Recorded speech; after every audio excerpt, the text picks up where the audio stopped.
Today's case, McMichael v. Price, deals with what's called a requirements contract.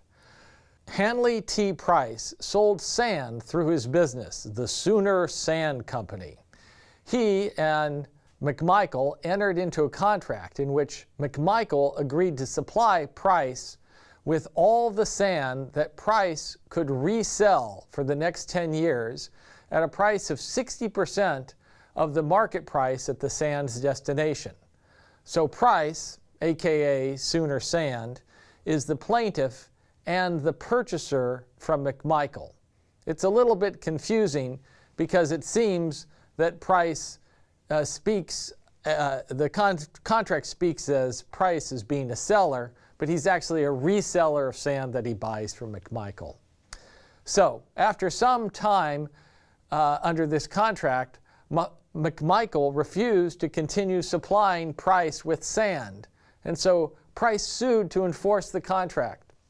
At the trial, the jury awarded Price $7,500, though the judge reduced that to $5,000 through a remittitor order.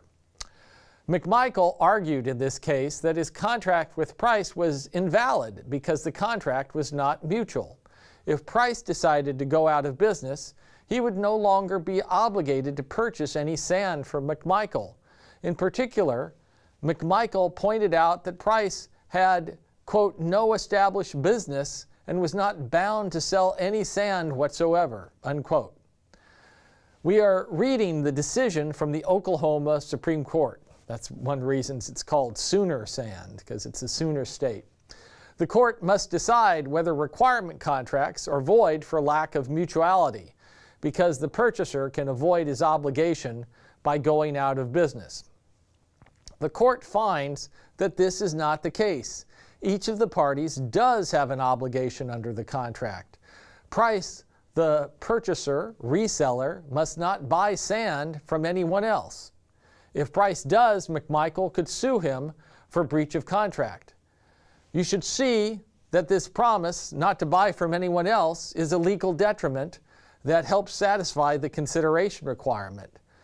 McMichael, the seller, must sell Price for its side of the contract, for its promise, all the sand that Price needs. This form of contract is called a requirements contract, and it's one where a seller agrees to supply all of a purchaser's requirements in exchange for a promise that the purchaser will buy exclusively from that seller. An output contract is, in a sense, the reverse situation. A buyer agrees to purchase all of a supplier's product in exchange for the supplier's promise not to sell to anyone else. In order for requirements and output contracts, and indeed for other contracts to be valid, the contracts must be mutual. That is, they must bind both parties. Neither party can have a free way out of the contract. Both must be making actual commitments that might be breached. This is the consideration for each other's promise must be something that, if it's not given, would give rise to a breach of contract action. Courts generally haven't considered the exact level of commitment to be important. That is, it's up to the parties themselves to negotiate just what they are bound to or not bound to. Under the Uniform Commercial Code, the purchaser in a requirements contract, like the one in McMichael v. Price, has a duty to also make reasonable efforts to generate sales. Section 2306, subparagraph 1 provides that a term which measures the quantity by the output of the seller or the requirements of the buyer means such actual output or requirements as may occur in good faith, except that no quantity unreasonably disproportionate to any stated estimate may be tendered or demanded.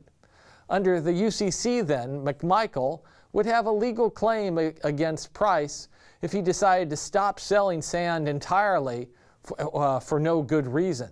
Parties have a responsibility to stick relatively close to any estimates they gave when negotiating the contract for requirements or an output agreement. Though they are allowed to fluctuate somewhat based on their actual business needs.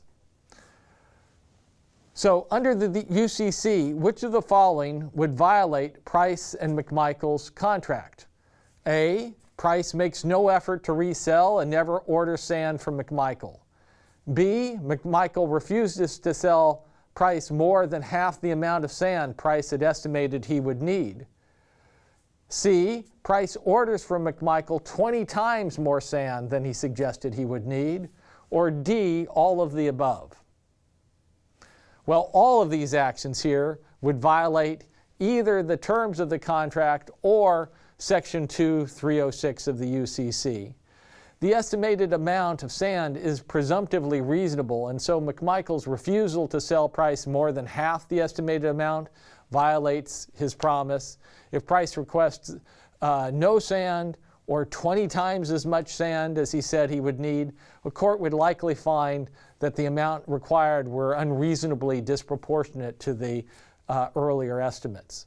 If Price made reasonable efforts and could not sell any sand, that might not be a breach. But important questions arise as to how much effort and whether the resale must be profitable. In McMichael versus Price, we have seen that the requirement of mutuality simply means that both parties must have obligations under a contract in order for that contract to be valid. A good test for whether parties have mutual obligations is whether, judged at the moment of contracting, there is some course of action they could take for which the other party could sue them for breach of contract. In particular, requirement contracts and output contracts are enforceable because of the exclusivity and reasonable efforts promises. These can be violated if you buy or sell from the wrong person. We have also seen that the Uniform Commercial Code requires purchasers